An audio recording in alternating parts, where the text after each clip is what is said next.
Dans la suite de cette émission, nous recevons le porte-parole des forces armées nationales. Il s'agit du lieutenant-colonel Abdulaziz Ouedraogo. Bonsoir mon colonel, bienvenue. Bonsoir, bienvenue Tansa. Les boys ont encore abattu un sacré boulot mon colonel. Oui, avant de répondre à votre question, permettez-moi de souhaiter au lendemain de la célébration du 65e anniversaire des Forces armées nationales un joyeux anniversaire à nos forces combattantes qui, pendant que nous commémorions la fête de l'armée, étaient déployées dans les différents théâtres d'opération et ont continué de traquer les ennemis et d'abattre un boulot formidable. Nous l'avons vu dans les images au cours de ce mois écoulé d'octobre. Les forces combattantes dans tous les théâtres d'opération et dans tous les groupements de forces ont mené un travail remarquable. Nous pouvons citer des escortes logistiques stratégiques, des opérations de ravitaillement de population, des actions offensives pour neutraliser des terroristes et des bases terroristes et également la destruction et la neutralisation de chefs terroristes que nous avons suivis et repérés pendant plusieurs semaines. Oui, parlons de la complexité des opérations que nous venons de suivre. S'agissant de la complexité des opérations, il faut dire qu'au cours de ce mois d'octobre, nous avons particulièrement conduit des opérations aéroterrestres. Il s'agit d'opérations où des unités sont déployées par les airs dans une zone donnée, soit à l'issue de frappes de nos vecteurs aériens ou pour mener des actions précises.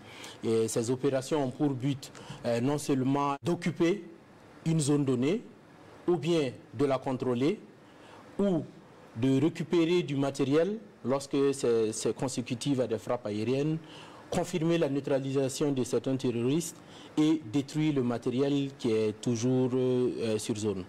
Et la complexité tient également à la grande nécessité de coordination entre les unités au sol, entre les troupes à pied, entre l'aviation, le renseignement et les différents vecteurs aériens. Donc voilà qui justifie pourquoi ces opérations aéroterrestres sont d'une certaine complexité. Et quel est le chiffre estimatif du nombre de criminels éliminés? Sur l'ensemble de nos groupements de forces au cours de ce mois d'octobre, nous pouvons estimer à plusieurs centaines de terroristes neutralisés au cours de ce mois d'octobre. Alors, les forces combattantes, on le sait, ont neutralisé de nombreux terroristes et capturé certains. Sont-ils nombreux, ces terroristes qui ont été capturés? Oui, nous avons au total plusieurs dizaines de terroristes capturés. Et vous savez, lorsque nous capturons des terroristes, cela revêt une certaine importance. Déjà dans le renseignement que nous allons collecter avec ces ennemis. Ensuite, l'exploitation que nous allons faire de ce renseignement qui va nous permettre de planifier, de mener des opérations futures et pour ce qui concerne l'aspect juridique, de juger ces auteurs-là qui s'en sont pris à notre nation, qui ont pris les armes contre le Burkina Faso, qui ont endeuillé et meurtri des populations et doivent répondre de leurs actes devant les tribunaux compétents. Donc, la capture permet de récolter du renseignement, de préparer des opérations futures et de mettre ces terroristes-là devant leurs responsabilités face à la justice. Mon colonel, nous avons également récupéré du matériel. À quoi peut-il servir? Sur un théâtre d'opération, que ce soit lors des actions offensives de nos unités ou après des frappes aériennes, nous récupérons un certain nombre de matériel. Dans les images, vous avez vu que les forces spéciales ont été déployées dans plusieurs zones à l'issue des frappes de vecteurs aériens. Tout matériel militaire a un numéro de série et a une provenance. Donc, la collecte de ce renseignement nous permet déjà de faire une traçabilité de ce matériel. D'où est-ce qu'il vient, quel est son circuit de provenance, et cela peut, à l'issue de nos analyses, nous permettre de couper le circuit d'approvisionnement, de déterminer qui sont les complices ou qui sont les soutiens de ces terroristes-là et à terme mener des actions globales qui puissent nous permettre de tarir les sources d'approvisionnement et de neutraliser les terroristes en question. Et puis dans ces opérations, les moyens aériens ont été beaucoup sollicités. Alors, c'est un gros effort sur le plan opérationnel, mais aussi sur le plan financier. Oui, permettez-moi de saluer bien entendu le travail formidable que mène l'armée de l'air. Vraiment, vous l'avez remarqué avec nous, que ce soit par l'appui feu, que ce soit par la collecte de renseignements, que ce soit par des actions logistiques de transport, que ce soit du ravitaillement, ils sont au four au moulin de jour comme de nuit pour nous permettre de gagner cette guerre. Mais l'action, elle est globale. Une action d'agent de la police municipale en contrôle dans un magasin peut nous permettre de détecter qu'il y a des produits prohibés, par exemple, entrant dans la composition des engins explosifs improvisés d'être découverts. Vous avez vu au cours de la semaine écoulée, la douane a fait un remarquable travail qui nous a permis de saisir des détonateurs, des cordons détonants. Et tous ces éléments-là entrent en ligne de compte dans la composition des engins explosifs improvisés que les terroristes utilisent sur le terrain. Et ce matériel a été remis au génie militaire. Lorsque nous sommes déployés dans des forêts, nous opérons avec les agents des eaux et forêts qui connaissent mieux les différentes pistes, qui guident nos forces spéciales, qui guident nos unités sur le terrain pour aller mener des actions précises. La police nationale a des unités opérationnelles sur le terrain, occupe certaines zones, procède à des destructions de bases terroristes, tente des embuscades à des terroristes. Pour ce qui concerne la garde de sécurité pénitentiaire, j'évoquais tantôt l'aspect juridique de la capture de ces terroristes. Il faut savoir que cela est sous la coupe de la garde de sécurité pénitentiaire qui, à travers la prison de haute sécurité, se charge de garder tous ces terroristes que nous récupérons. Donc voilà pour ce qui est des unités paramilitaires qui rentrent en ligne de compte dans les opérations que nous menons et surtout dans les résultats probants que nous avons obtenus.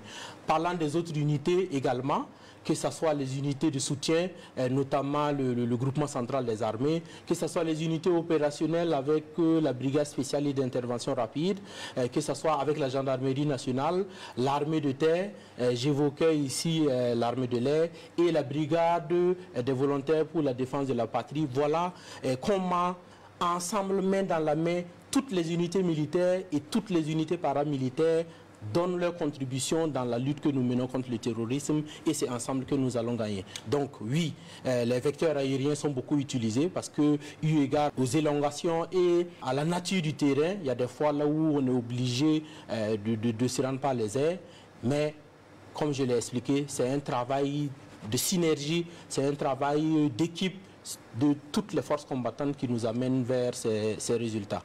Et c'est le lieu pour moi de remercier la population burkinabé, on ne le dira jamais assez, à travers le Fonds de soutien patriotique qui, de façon volontaire, de façon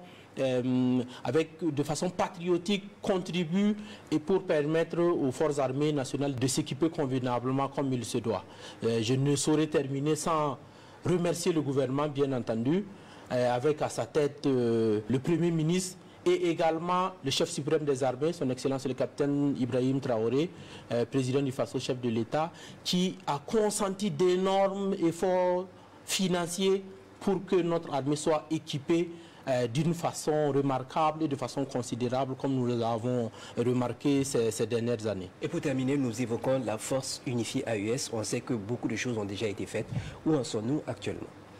Pour ce qui concerne la force unifiée de l'AES, les choses avancent très bien. L'état-major intégré de cette force unifiée est déployé à Niamey. Au cours du mois d'octobre, du 14 au 16 octobre, nous avons eu la réunion des chefs d'état-major de l'AES. Les différents chefs d'état-major généraux du Burkina Faso, du Mali et du Niger se sont retrouvés à Niamey où on a évoqué l'opérationnalisation de cette force et sa montée en puissance.